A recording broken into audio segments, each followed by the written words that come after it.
বেশিরভাগ ক্ষেত্রে আমরা দেখি সিনেমার নায়িকারা অবিবাহিত থাকে। বিবাহিত সিনেমার নায়িকার খুব একটা প্রচলন দেখা যায় না। তো সেক্ষেত্রে তোমার এই বিবাহিত জীবন তোমার সিনেমা করতে বাধা না?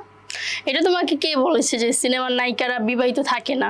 অনেকে হচ্ছে তলে তলে টেম্পো চালায় বৈশা থাকে, বুঝছো? তো এটা তো মানুষ জানে না।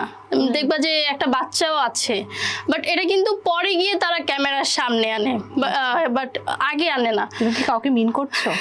করছি তো অবশ্যই, যাকে মিন করছি সে অবশ্যই বুঝতে পারবে। সে কে? চিত্রনায়িকা? হ্যাঁ অবশ্যই চিত্রনায়িকা। একজন নাকি? না না না না, আমি একজন এগুলা কিছুই বলতে পারবো না। দেখবো যে বাচ্চা, জামাই, এগুলা সবকিছু লুকায় রাখবে।